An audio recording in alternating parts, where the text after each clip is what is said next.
Tudo bom? Seja bem-vindo nessa live. Se você não me conhece ainda, meu nome é Luiz Novaes. A mensagem de hoje vai falar ao seu coração com certeza. Nós vamos falar sobre a importância da palavra para reconstruir o nosso homem interior.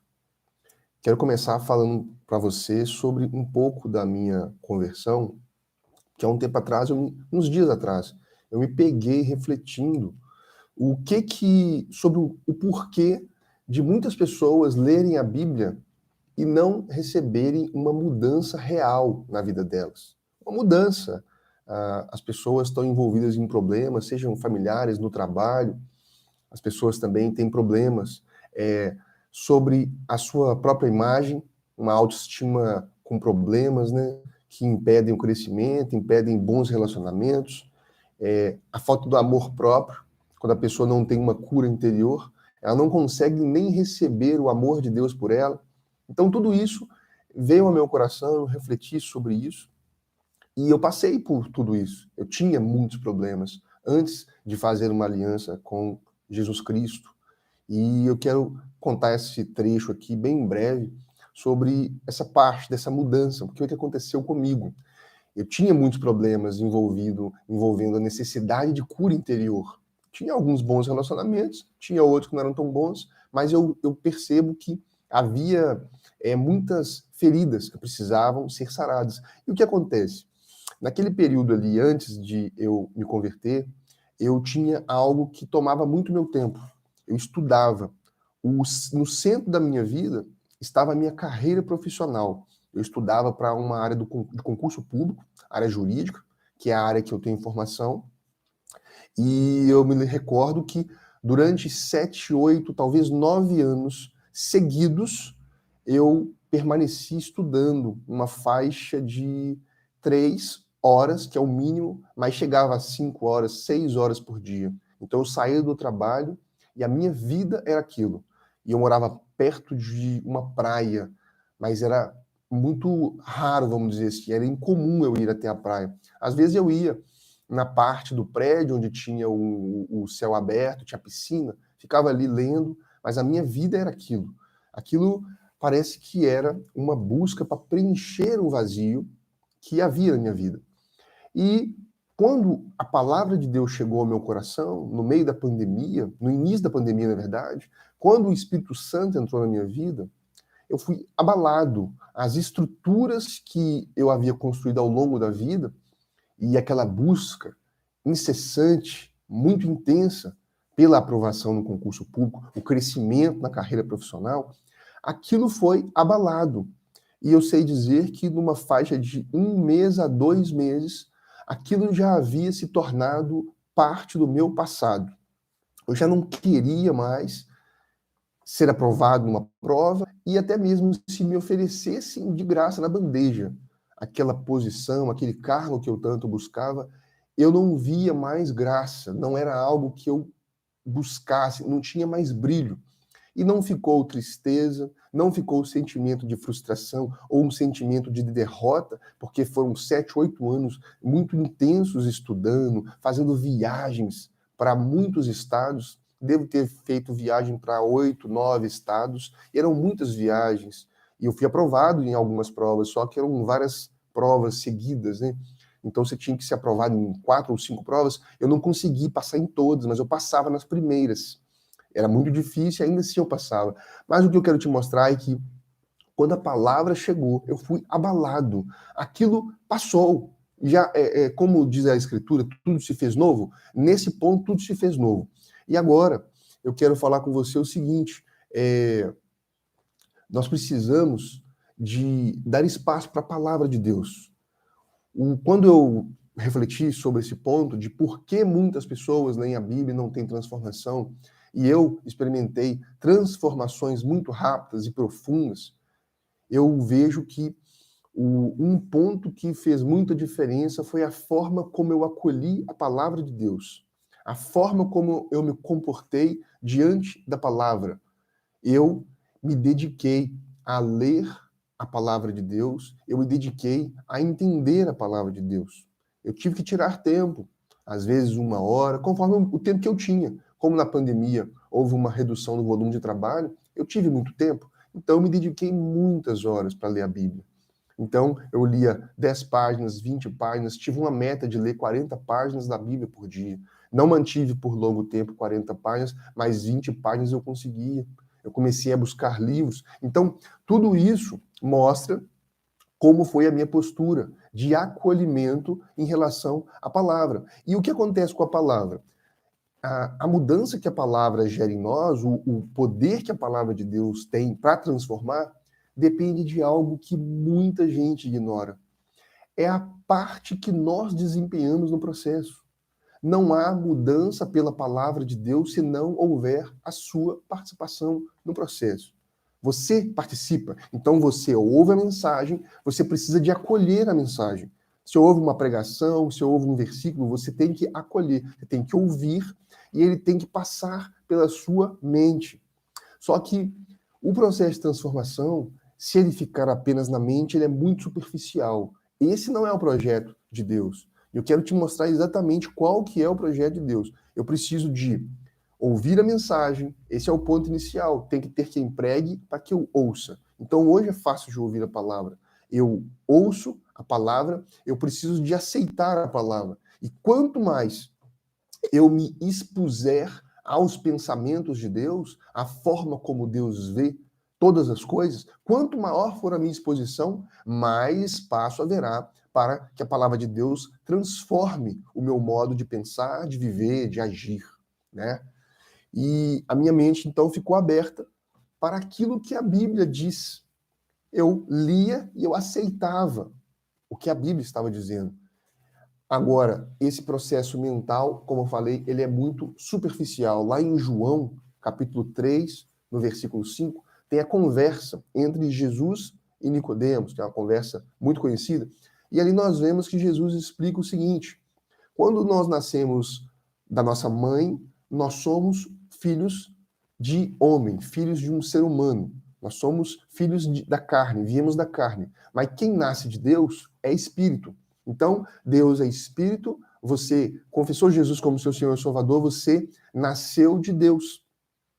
A sua origem, então, passa a ser divina. Você nasceu de Deus, você veio de Deus, então a natureza do próprio Deus está em você a partir daquele momento em que você nasceu de novo. Por isso a expressão, você nasceu de novo. Primeiro você nasceu de uma mãe, depois você nasceu de Deus. Então agora você está num corpo, mas você não é a pessoa de antes de nascer de novo, antes de confessar o Senhor Jesus como seu Senhor e Salvador. Você era uma pessoa, agora você é uma nova criatura. Você foi recriado.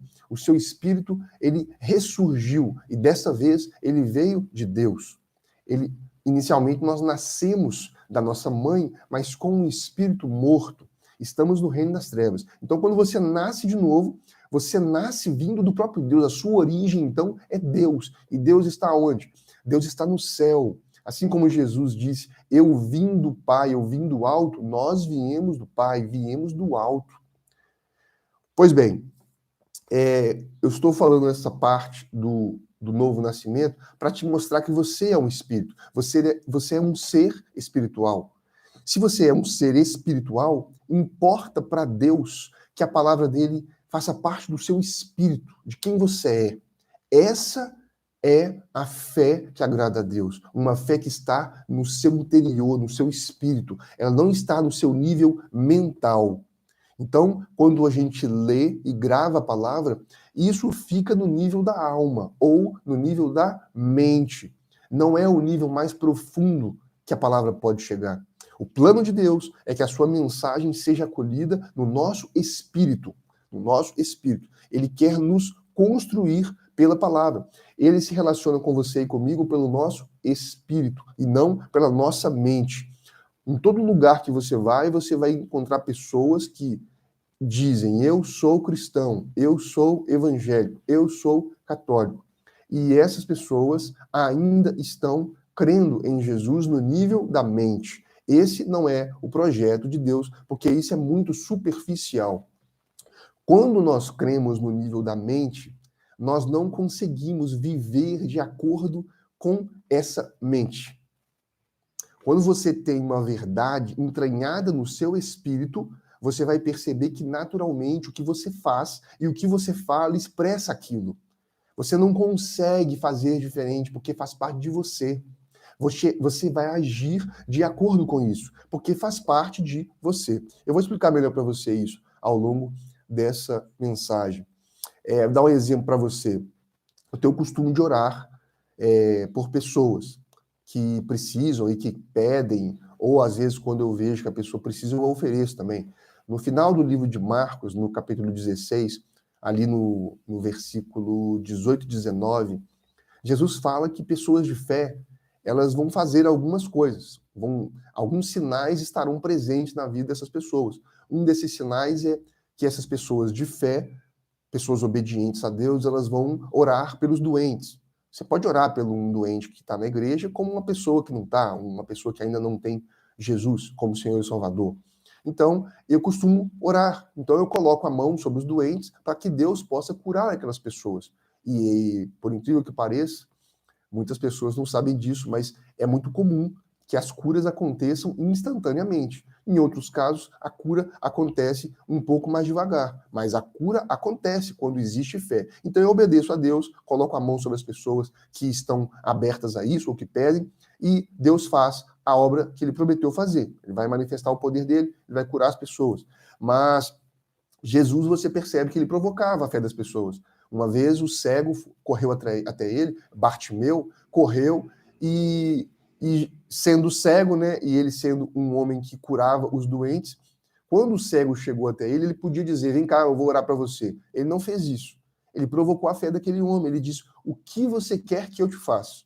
Quando ele disse isso, o cara falou, eu quero ver, eu quero ver, eu quero voltar a ver.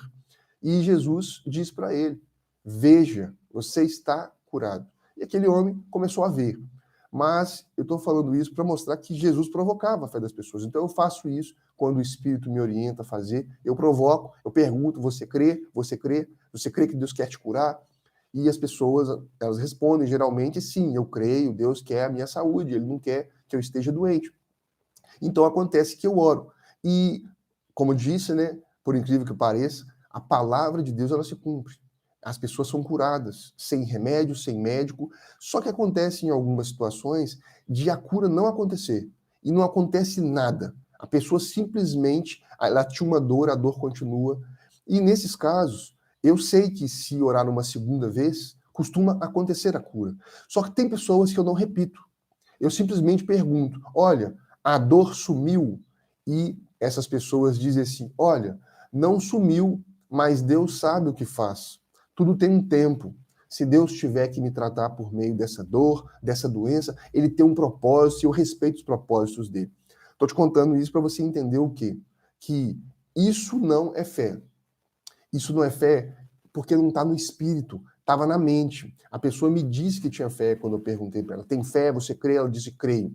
Se ela realmente cresce, não teria como daqui a pouco ela dizer, olha, eu aceito porque Deus pode ter um plano na minha doença, etc. Então, existe uma diferença entre crer mentalmente e crer no espírito.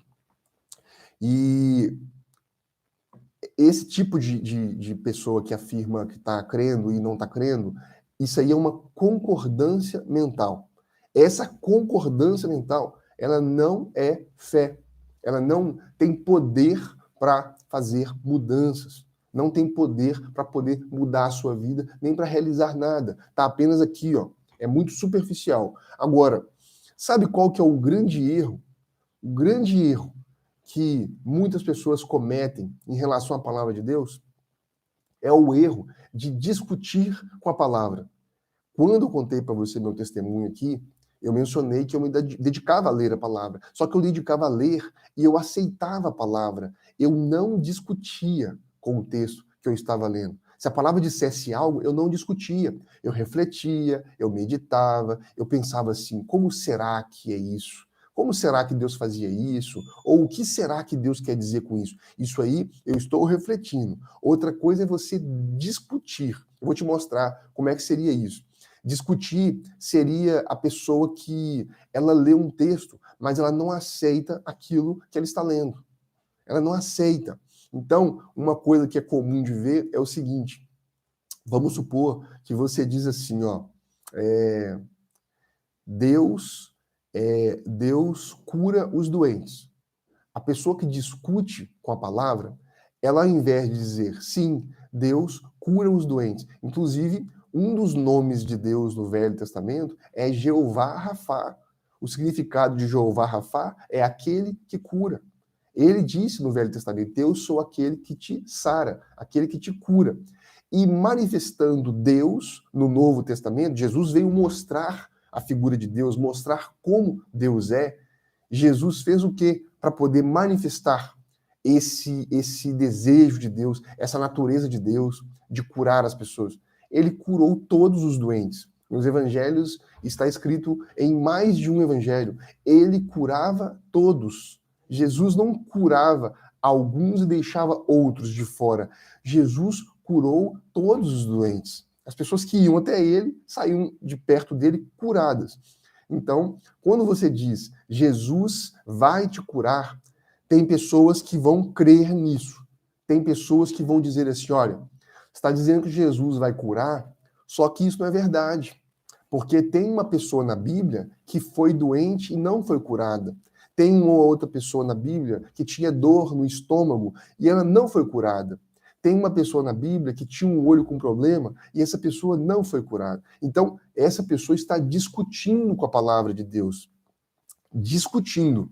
Então, se você ficar, por exemplo, assim, ó, o justo não mendigará o pão. Jamais vi um justo mendigar o pão. A pessoa que crê, ela diz isso. Jamais um justo vai mendigar o pão. Eu digo isso. Jamais uma pessoa justa diante de Deus vai mendigar o pão. Agora, a pessoa que discute com a palavra, ela vai dizer assim: olha, o justo não mendigará o pão. Eu creio nisso. Porém, se você não for dedicado, se você não fizer a sua parte, se você... A pessoa está discutindo. Ela está criando exceção. Ao invés dela aceitar essa verdade, ela está criando exceção. Ela está tentando mostrar que essa palavra não pode se cumprir. E essa não é a forma de acolher a palavra de Deus. Isso não é acolher a palavra. Quando você diz o versículo, o justo não mendigará o pão, é isso e ponto final. O justo jamais mendigará o pão. Agora, a gente pode analisar, buscar entender como é esse justo e não ficar negando para poder criar exceções. Ou então, o seguinte, é comum também que pessoas façam assim, ó, o justo jamais mendigará o pão. A Bíblia diz isso. Jamais vi um justo mendigar o pão. E aí, a pessoa resistente, ela diz, olha, eu já vi um pastor que perdeu a igreja, perdeu a família, perdeu a casa e passou a mendigar. Essa pessoa está olhando as coisas que ela viu na vida e está trazendo para a Bíblia para dizer que a Bíblia não funciona. Isso é resistir, isso é discutir com a palavra de Deus. Dessa forma, você não prosperará. Dessa forma, você não vai receber transformação. Dessa forma, você não vai crescer. Porque a palavra, ela não pode penetrar no espírito de uma pessoa se ela não for totalmente acolhida. Você tem que baixar a sua guarda para a palavra de Deus. Você tem que se render à palavra de Deus para que ela possa penetrar no seu espírito. Qual que é a figura, então, do tolo na Bíblia? O tolo na Bíblia é essa pessoa. Essa pessoa que ela discute com a palavra. Tem um provérbio, que é provérbio 18:2, que ele diz assim, ó, o tolo não tem prazer no entendimento, mas sim em expor os seus pensamentos. Quando uma pessoa resiste à palavra de Deus, ela está fazendo com que os seus próprios pensamentos se sobreponham ao que Deus diz. Eu estou dando mais valor ao que eu penso do que eu estou dando à palavra de Deus. Esse é o tolo. Ele tem prazer em expor os seus pensamentos, mas ele não honra a sabedoria que vem de Deus. Na versão King James diz assim, ó, o insensato tem prazer em fazer valer seu modo de vida. Então, a pessoa vai para Jesus, só que em vez dela olhar a Bíblia, ler, aceitar, crer, deixar a Bíblia entrar no espírito para transformar a vida dela, essa pessoa faz diferente. ela quer impor o seu modo de vida, então ela quer pegar os pensamentos dela e encaixar tudo na Bíblia para entender a Bíblia por meio dos seus próprios pensamentos. Sendo que uma coisa não tem nada a ver com a outra. A Bíblia tem os pensamentos de Deus, pensamentos de uma pessoa superior, uma pessoa infinita, uma pessoa que não, para quem não existe limites. Ele quer me dar todo esse poder. Só que para esse poder fazer parte da minha vida, eu preciso aceitar mudar os meus pensamentos. Os meus pensamentos são baixos. Os pensamentos de Deus são infinitamente mais altos. Infinitamente, não tem, porque Deus não tem limites. Só que a sabedoria dele, o poder dele depende de eu acolher aqui na mente os pensamentos, baixar a minha guarda para acolher a palavra no meu interior. Quando você permite que a palavra entre no seu espírito, você acolhe de verdade, é aí que você vai dizer que você crê nessa palavra. E aí o seu estilo de vida, o seu modo de vida vai refletir isso.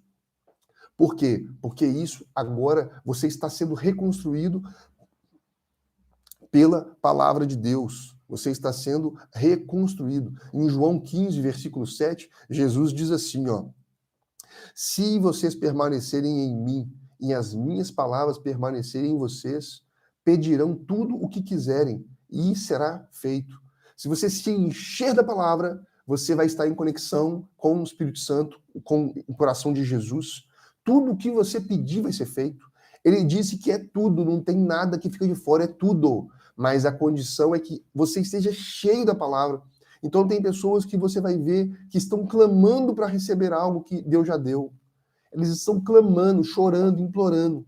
E uma pessoa que está cheia da palavra de Deus, ela não faz isso. Ela pede e recebe. E ela consegue, naquele exato momento em que ela pediu, ela consegue agradecer a Deus por aquilo que Ele está dando. Porque ele sabe, no seu íntimo, que Deus está falando: meu filho amado, está dado, você já tem o que você está me pedindo. O que vai acontecer depois vai ser a materialização daquilo que você pediu. E não uma resposta que ele vai dar amanhã, ou daqui a 1 ano, 5 anos. Quem está cheio da palavra pode ter essa convicção. Deus me dá tudo o que eu peço. Essa mensagem, ela fala muito forte ao meu coração, porque ela mostra que você, quando honra a figura de Jesus, você está honrando o próprio Deus. Quando você honra a palavra, e Jesus é a palavra viva, você está honrando o Pai. Quem recebe Jesus, recebe o Pai. Quem rejeita Jesus, rejeita o próprio Deus. Quem acolhe a palavra de Deus, está acolhendo Jesus Cristo. Então, a minha oração é que você acolha a palavra. Quando você ler um texto, fale esse texto, repita esse texto, e você vai ver o poder que a palavra de Deus vai liberar na sua vida. Isso vai transformar quem você é. Fica com Deus aí. Foi bom ter esse momento com você. E a gente vai se falando aí nos próximos vídeos que eu vou fazer nas próximas semanas aí, tá bom? Um abração para você. A paz de Jesus sobre a sua vida. Até mais.